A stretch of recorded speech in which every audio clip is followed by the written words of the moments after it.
Yo, what is going on, guys? It's Leddy. Yo, welcome to So Serious Gaming. And what the hell's going on here? Nah, what happened was we got online. We literally just came online and we seen these guys manhunt, so we tried to chase them down, and by the time we'd caught up with them, the timers ran down and they turned around, started talking shit about how they killed us so many times and blah blah blah blah blah, and said that they were gonna restock and then come back out and kill us again and blah blah blah.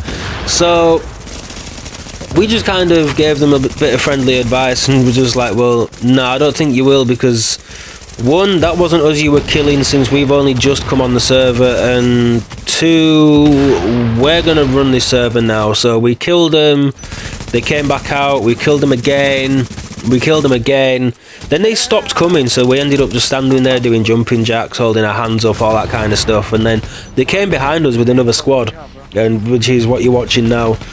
And well, yeah, you can kind of see what happened there. So yeah, in this build I wanted to give you guys something different. By the way, I hope you all had an amazing Christmas and an amazing New Year, by the way.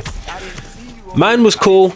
The Christmas was awesome. New Year was just kind of spent at home with the kids and the missus and just playing video games, but it was cool. But yo, this build, I wanted to do something different. As you can probably remember my 3 strikers, 3 predators armor shredder build I posted up a few weeks back. Well, this is like an update on that. I'm not running 3 predators with this anymore because I felt like the skill power just made me lose survivability. So I've switched it up, I've tweaked it, I've upgraded it, and dude, it does work. It seriously does work. Like, I've been getting numbers very close, if not in some cases even better than what I get with my Alpha Bridge build. And it's fun, I'm not gonna lie, it's so much fun. So let's get into it. As with all my builds, I'm running the M4.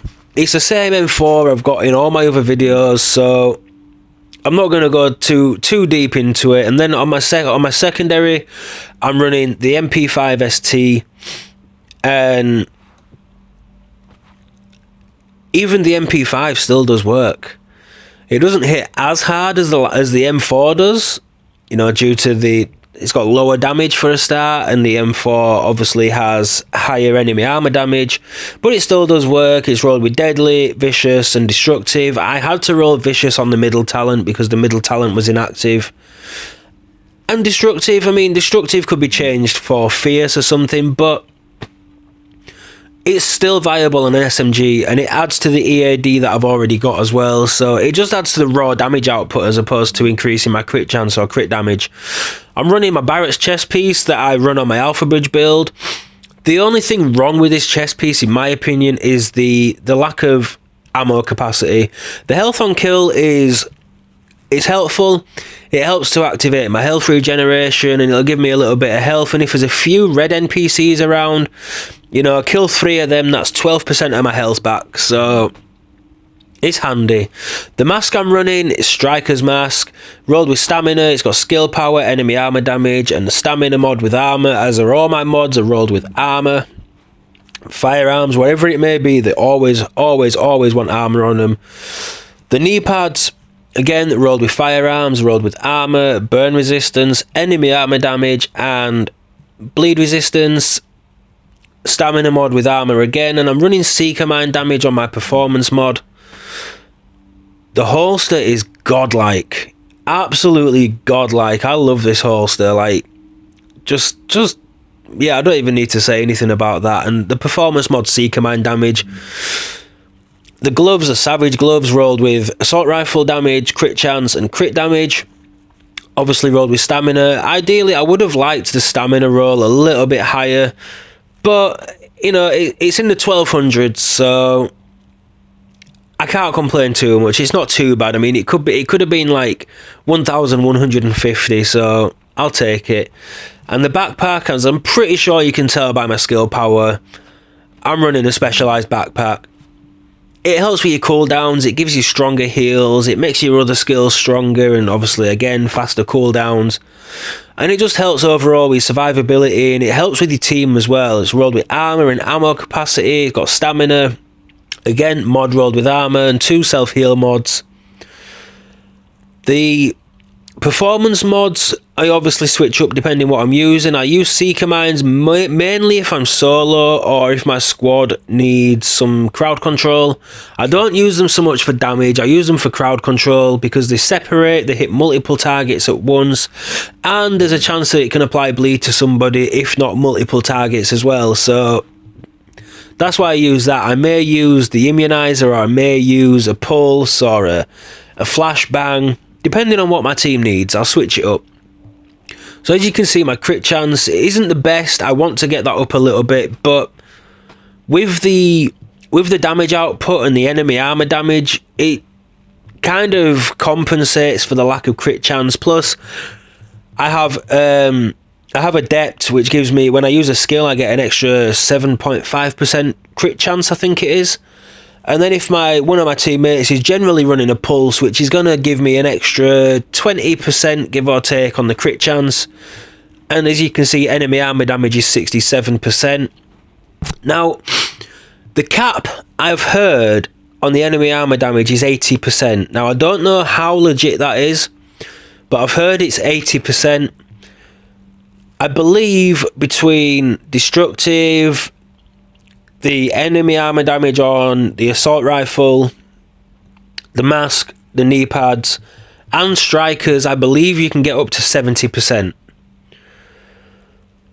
Now, you can buy purple mods, purple gear mods, like stamina mods, firearm mods, and things like that roll with enemy armor damage on them, but they are only purple mods. And obviously, if you want to roll that, you're going to sacrifice armor, and you're going to have a lower firearms or stamina number, so it's not really worth, in my opinion, it's not worth it, because you're going to turn yourself into glass. You know, you're not going to have any toughness left, you're not going to be able to tank anything, and in my opinion, it's just not worth that sacrifice.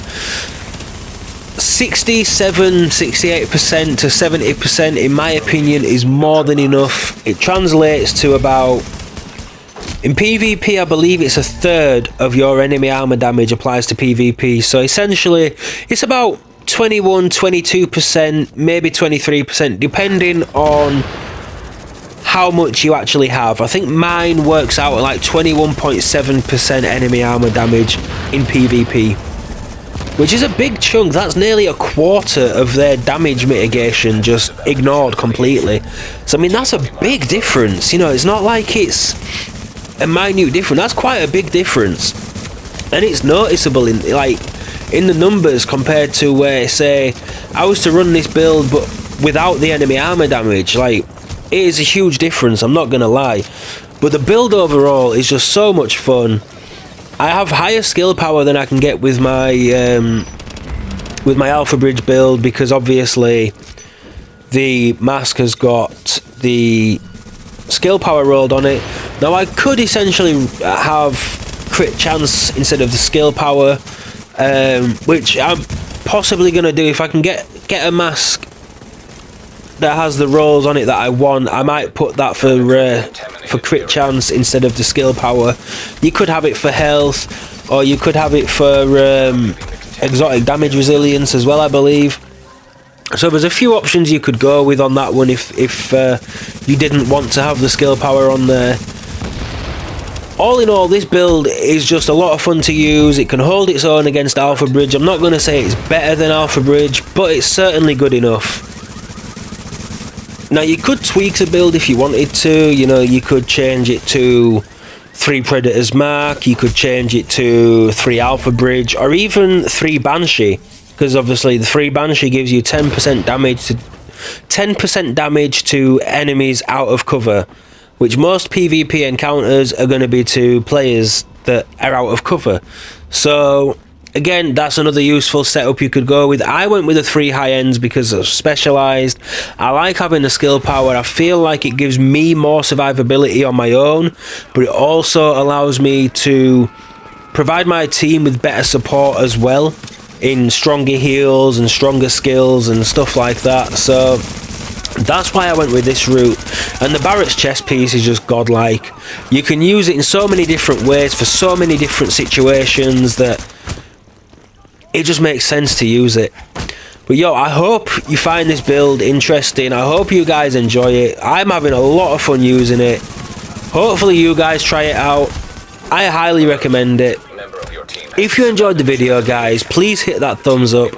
Drop your comments below. Let me know what you think of the build. Tell me if you've tried it out. Let me know how you got on. Maybe you've tried it a different way. You've tried to switch it up a little bit. Drop it in the comments, guys. If you're new to the channel, make sure you subscribe. I'll see you in another video, guys. Have a great day. Peace out.